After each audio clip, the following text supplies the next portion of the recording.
Hello, I'm Lisa Ruble from Quilty Zest, and I'm so excited to be in the ThermOWeb craft room tonight to show you how to make canvas bird art. So I'm going to show you my projects. We've got this one and this one, two different versions, and we're going to wait just a couple minutes for some more people to join us, and then I'll talk about how to make the canvas bird art and what supplies I use to make it. So while we're waiting for a couple more people, since we had the eclipse this week, I just wanted to show off my sunshine quilt. I used this to make a fun little eclipse reel. I made a fake eclipse in my backyard using this quilt. So I just thought I would show it off tonight so you could all see. It is reverse applique, and then I used chenille it around all of the different sun rays. But it's a lot of fun, and it reminds me of the song "You Are My Sunshine." So like I said, I'm Lisa Ruble from Quilty Zest, and tonight I'm going to show you how to make these canvas bird art, or bird art on canvas. And I did a smaller and a larger version, and it is raw edge applique, just put over a simple canvas that you can get from a craft store. I actually got mine from the dollar store. Which is great because you're covering them up, so it doesn't matter if they have any blemishes or whatnot. But it's an easy project that you can make with supplies you have at home, and then just those simple canvases. Now, before I start the tutorial, also wanted to let you know that tonight ThermOWeb is doing a giveaway for a $25 gift card for products on their website. So in order to be entered in that giveaway, please like this video and then leave a comment letting us know that you're watching. And then at the end of the video, a winner will be drawn.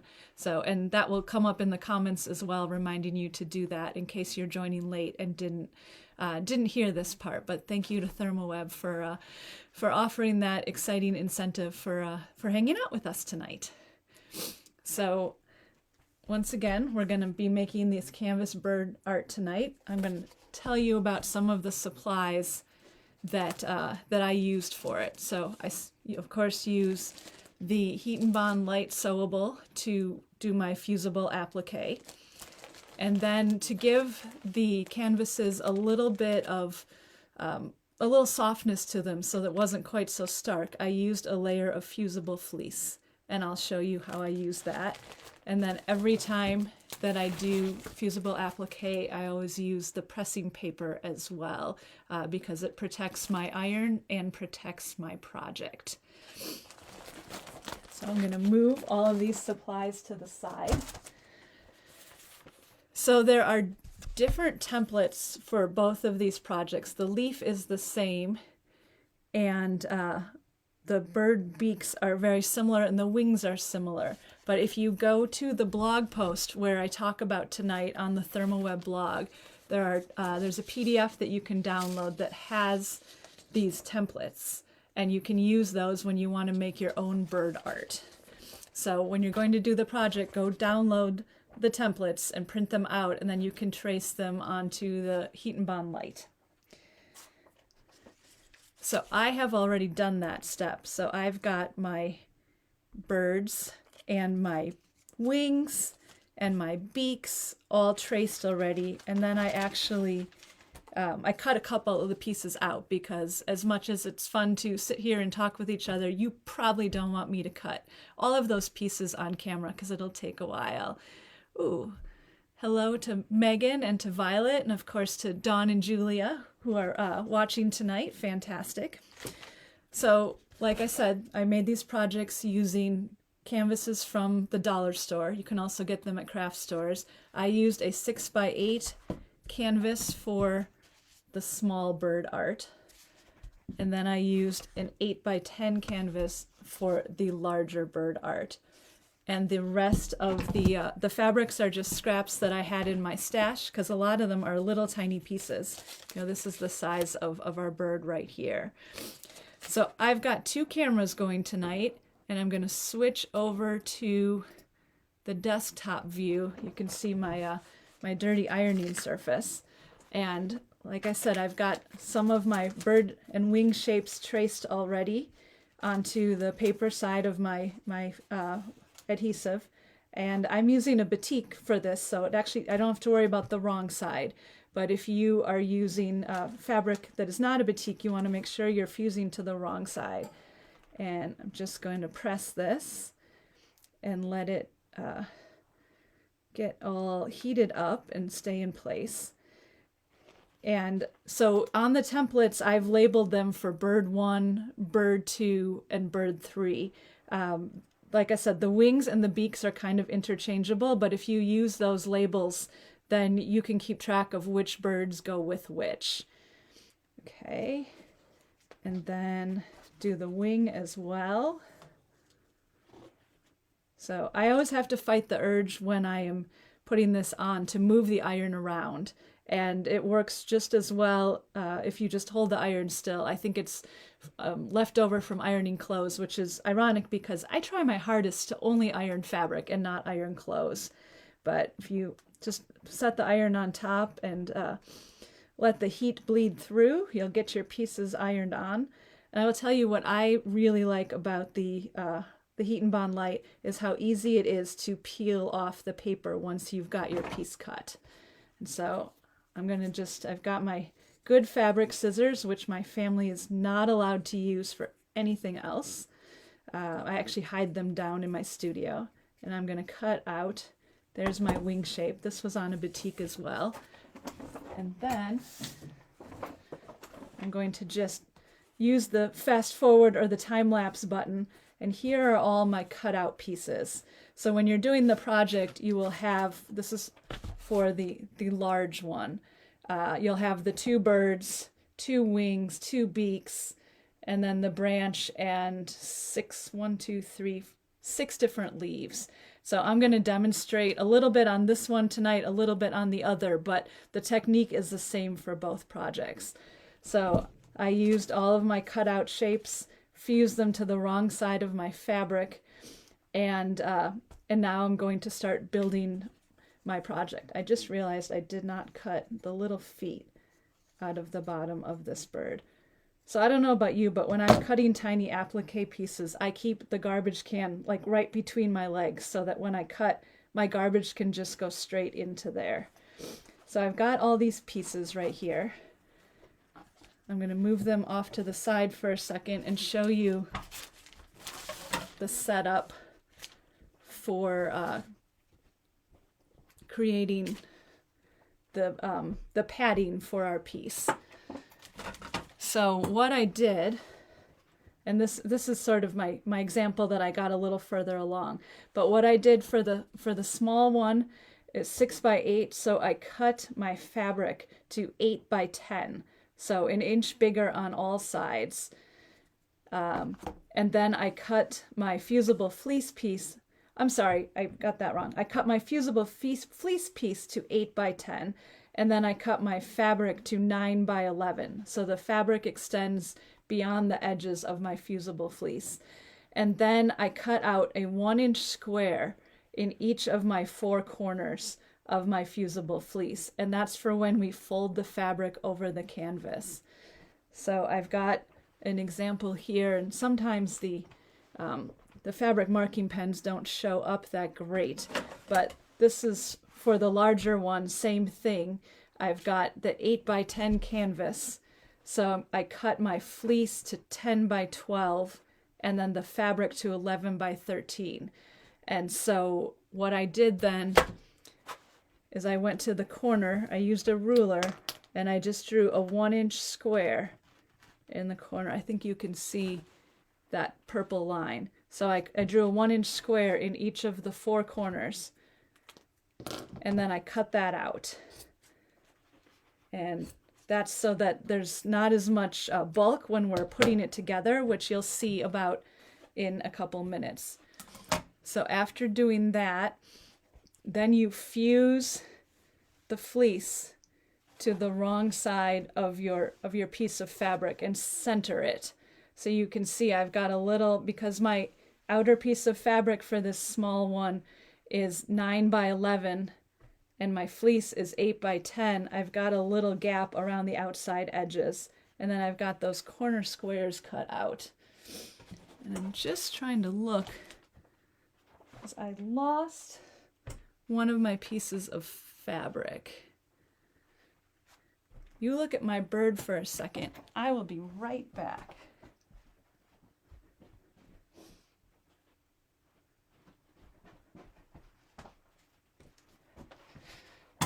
Okay. I was working in 2 different areas today and I left my background fabric over there. So here is my background fabric. And like this one, I'll put the fleece on the back.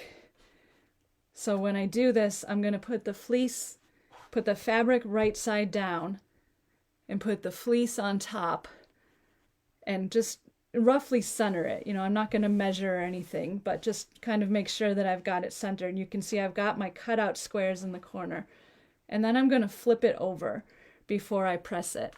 And the reason I do that is because there's less, I just have the layer of fabric to get through to make the adhesive on the fusible fleece be activated by the heat. Whereas if I have it the other way, it's got to go through the layers of the fleece. So I've just sort of found that this way is faster. And you want to be patient when you are fusing the larger pieces of the fleece or even of the fusible adhesive, because each place that you're pressing down, you need to hold long enough for that fusible to activate. And I admit I often get impatient and I try to stop too soon. But if you wait a little bit longer in each spot, you'll get a better bond. And so I chose for my 2 background fabrics, I chose this gray, it kind of looks like weathered wood, and then this white confetti piece. I wanted them to have light backgrounds, so they were just, you know, kind of springy, and so that the birds and the sticks would really pop. And the other advantage for that, for me, is that I can see through the fabric, if I look carefully, to see where the fleece is. And that helps me with the placement of the bird. You can also feel where the cutout corners are and feel where the top edge is. But if you're unsure, what you can even do is take your fabric marking pen and kind of mark the edge of your fleece just to make sure that your bird ends up centered. Okay, that is good for now. Got a little hair on there. Okay, so for this one, I've got to find the pieces.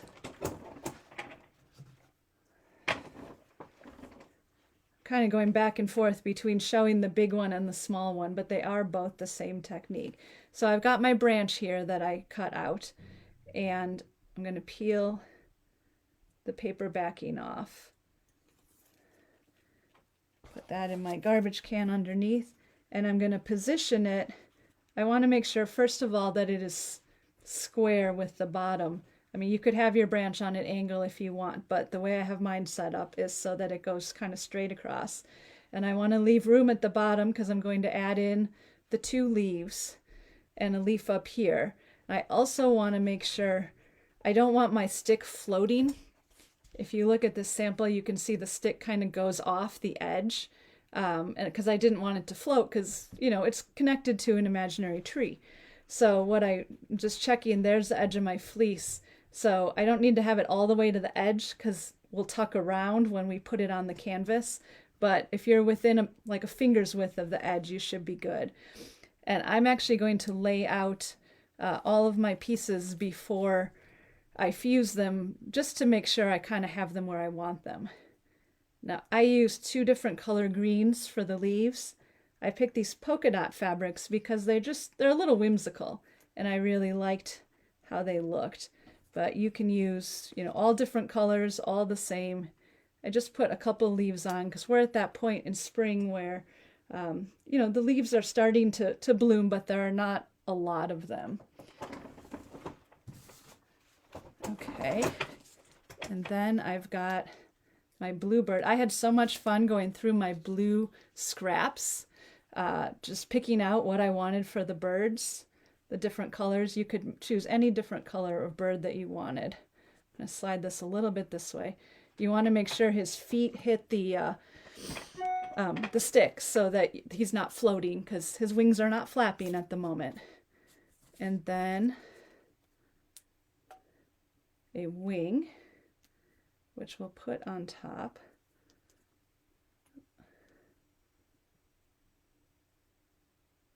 Sometimes I have trouble getting the little edge off. What you can do before you cut is you can lift up the edge of your fusible of the paper, and then it's a lot easier to pull it off. Oh, you know why? Because this one didn't fuse quite enough. Okay, we're going to choose a different wing. I was impatient and I did not get that fused all the way down. So I'm going to position the wing on the bird. And then here's my trick with the beaks. So they're teeny tiny and really easy to lose a little piece of beak, as you can see by the number of pieces I've had trouble finding tonight. So I've got a bunch of beaks cut out because I was making a couple different samples, or traced out. I chose not to cut them until I was ready to use them, because it's a lot harder to lose this piece of orange paper, or this piece of orange fabric with the fusible on it. A lot harder to lose that than to lose this tiny little beak. So I just keep this piece until I'm ready to cut, and then I know exactly where my beak is and I can put it in place. And what you can do too is you can hang on to the beak while you fuse some of these larger pieces down, and then come back and do the beak last. And when you are fusing here, you do want to make sure that you're picking it up and setting it down and not sliding it, so that you don't kind of snag the fusible. So what I do is I give everything just a little initial press, and that allows it to stick, and then I can go back knowing that I've got it started, and then I can go back and give it a solid press and know that I don't have to worry about, if I would sneeze or something and have some of my carefully placed pieces fall off.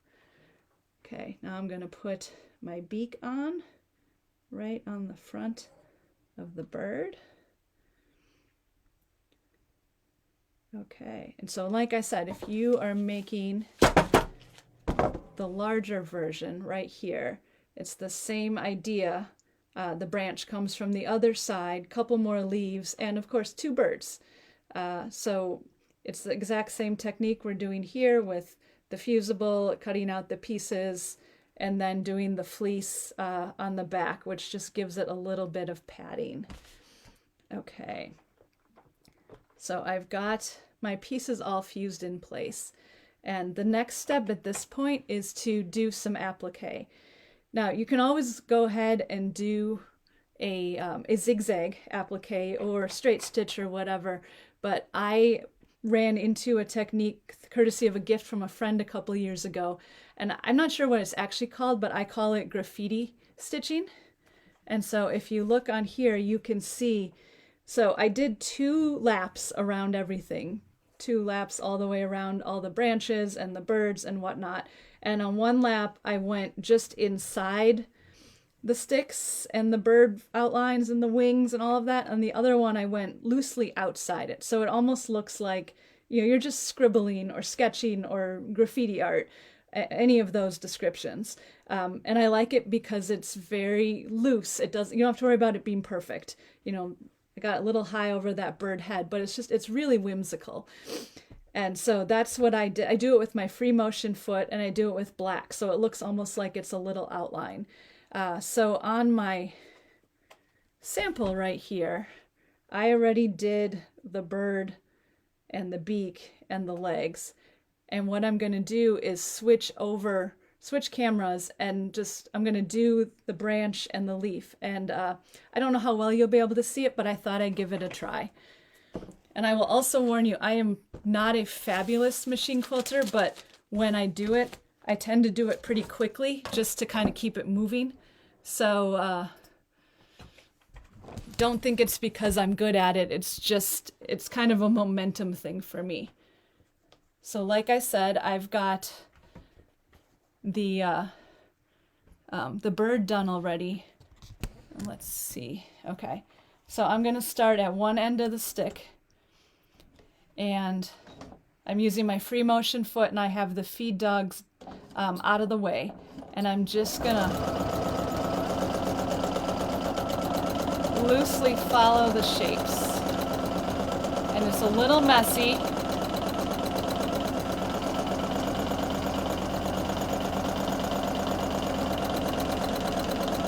Sometimes I'm closer to the edge than at other times.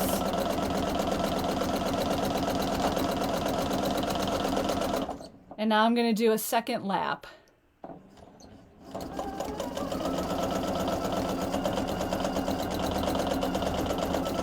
And on this lap, sometimes it overlaps the first round of stitches.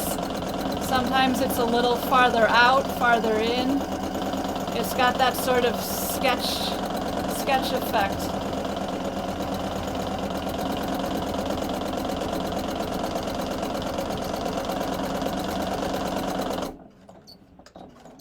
Okay.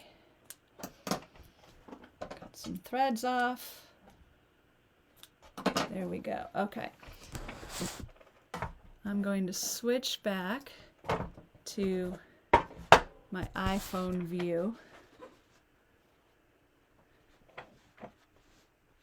And you can see it serves a double purpose of securing the fabric in place in addition to the fusible adhesive, but then also kind of adding that decorative effect.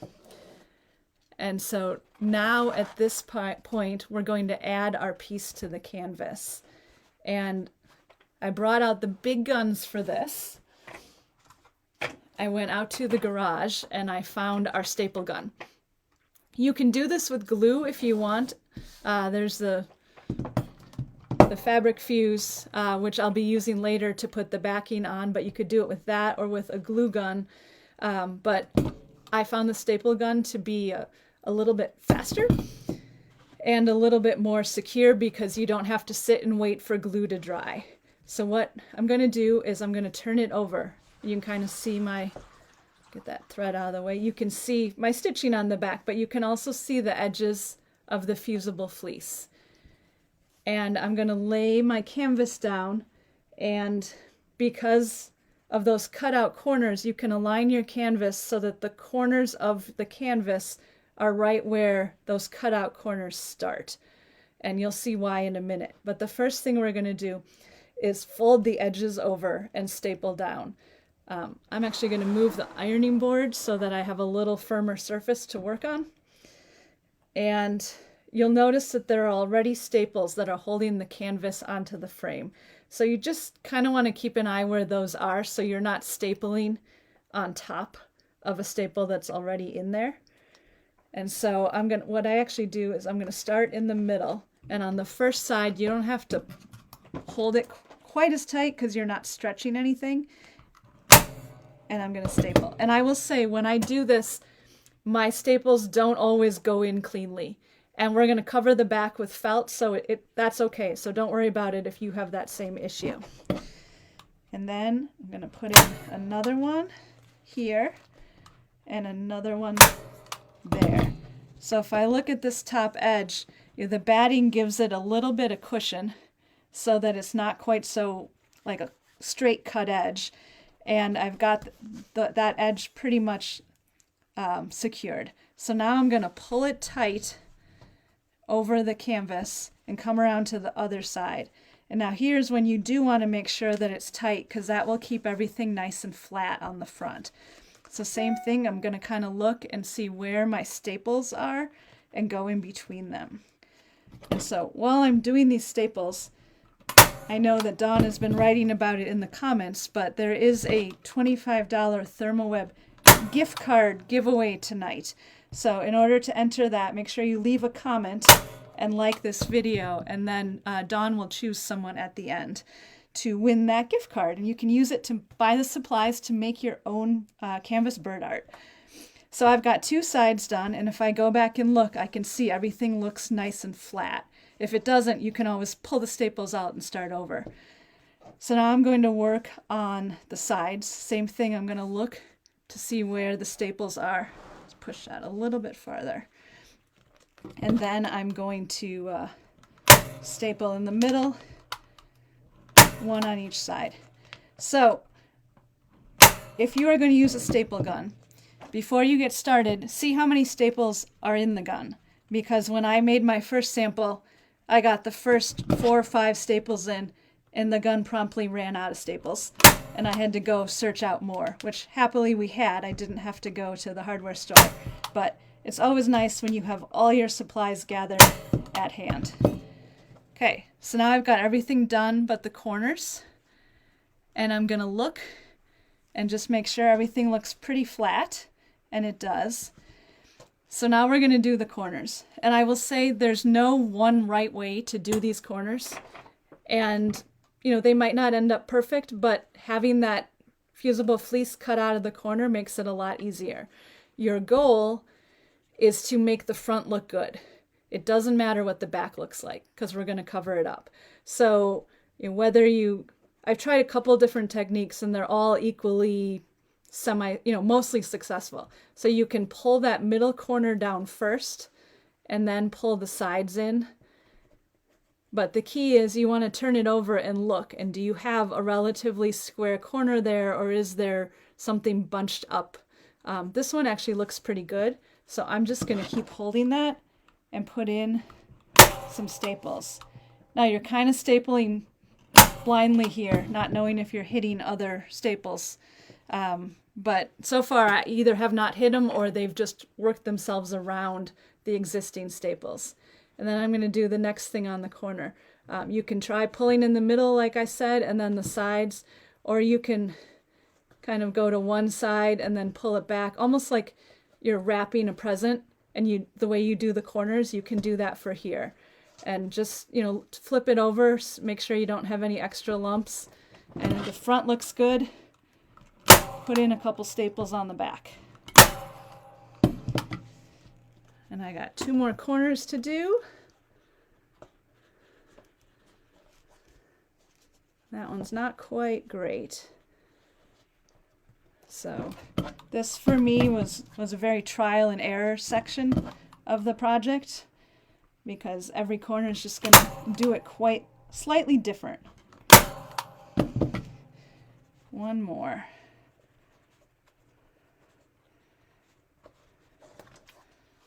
Oh, see, I've got a little nubbin over there. I don't love that, so we're going to try again. That's better. Okay. Again, don't worry about it if this is messy, because we've got one more step to our project.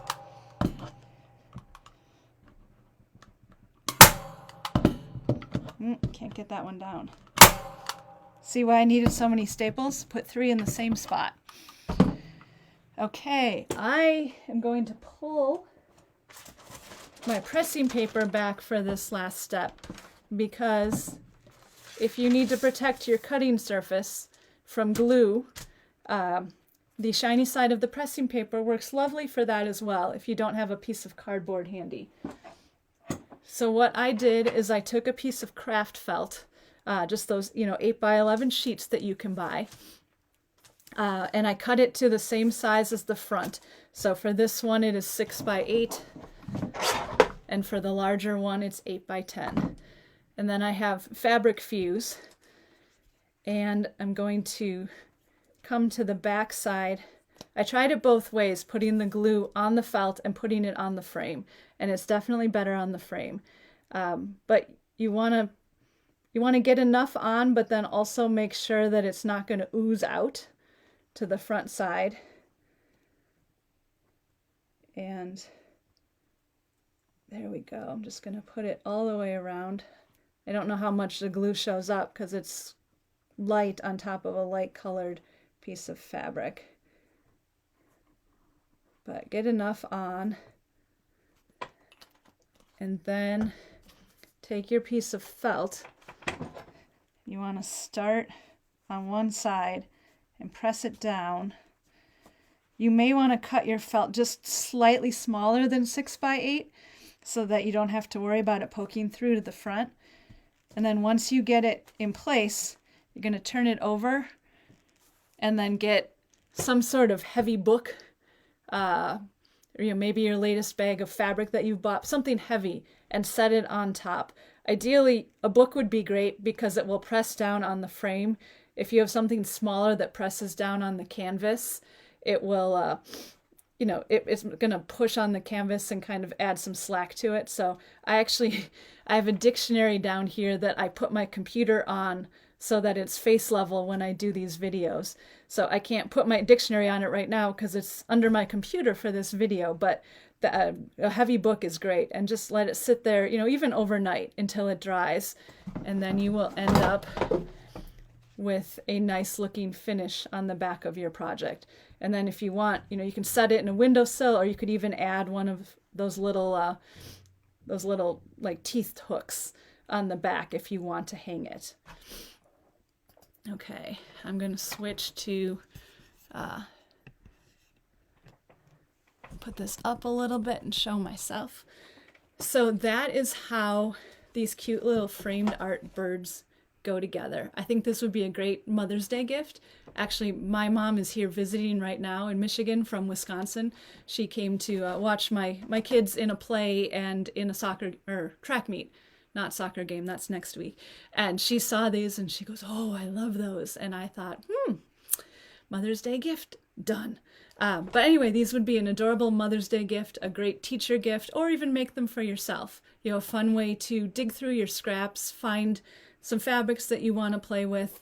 You head to your local craft store or dollar store, grab yourself some frames, dig up your staple gun, and they're a lot of fun to make. So if you missed the very beginning, make sure you did leave a comment below for a chance to win the gift card. And then also know that the templates for the birds and the branches and the leaves and beaks and wings are in the blog post about tonight's Facebook Live. So it's a blog post that was posted today on April 11th. Yes, April 11th. And there's a link in there, and you can download the PDF, which are all of those shapes that you can use for your fusible applique. So that is the end of my tutorial. I'm just going to quick peek through the comments and see if there's any questions in there. And while I think Dawn is maybe doing the gift card pull. Yeah, okay, it looks like I don't see any comments or any questions. I do see comments. Thank you so much for all of your kind words. I appreciate that. It was fun to make these, and a lot of fun to show them off. And honestly, also, if you are not a huge sewer, this could very much be a no-sew project, especially because it's going to be on the wall. You don't necessarily need the stitching around the applique. It adds a little bit of an artistic element to it, but you could just fuse those shapes on and attach your fabric to your canvas and you'd be good to go. Someone asked about hanging. I saw that, but I actually was wondering if it happened before I mentioned it. But yeah, you can, if you can just set it on, a windowsill or a table or something, but you can also, if you go to, a hardware store or Lowe's or something, you can get those little kind of hooks that you put in. They have two tiny little nails, and then they have the little teeth. And then, so you would put a nail in the wall and attach that to the back here and hang it. I can't think of what they're called, but hopefully you all have an idea of what I'm talking about. It's got just the little nails that go in the holes and the little teeth, and this is so light. Sawtooth hangers. Thank you, Belinda. Tooth picture hangers. Thank you, Violet. Good. You guys know what I'm talking about. But this is really light. So, a tiny one of those would be great. You could even do a little eye hook, maybe.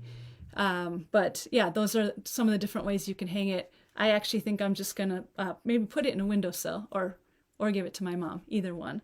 So, oh great, it looks like Dawn drew our winner. Fantastic, that is great.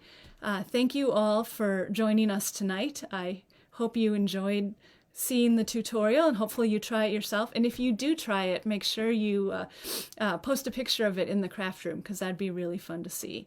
And if you want to see other things that I'm working on, you can find me at quiltyzest.com, or my Instagram is at quiltyzest. And at the beginning I talked about the eclipse reel I did with my sunshine quilt, so you can head over there and see that. But thank you all again, and I'll see you back here next month with another project. Good night.